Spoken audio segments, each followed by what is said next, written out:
Она што беше навестено од опозиција, сега се спроведува како власт. Поранешниот премиер и партиски лидер Зоран Заев уште пред повеќе од 6 години дел од медиумите ги прогласи за политички непријатели. Во моментот, став на СДСМ и мој личен став е дека поголем политички непријател за нас како опозиција се медиумите како што се Сител, Канал 5, Алфа телевизија, Дневник и Македонската радиотелевизија.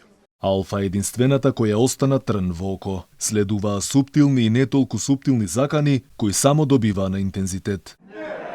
Не ја прифаќаме. Не ја прифаќаме на Алфа телевизија. Ке видите зошто. Примерот на поранешниот партиски лидер го следеа речиси сите функционери со етикетирање на телевизијата и на новинарите. Јас и со вас разговарам. Би сакала да разговарам и со собственикот на вашата телевизија, ама не го знам кој е. Медиумите на Мицкоски имаат задача да го подкопуваат договорот со Грција и со текстовите негативно да влијаат на членството во НАТО.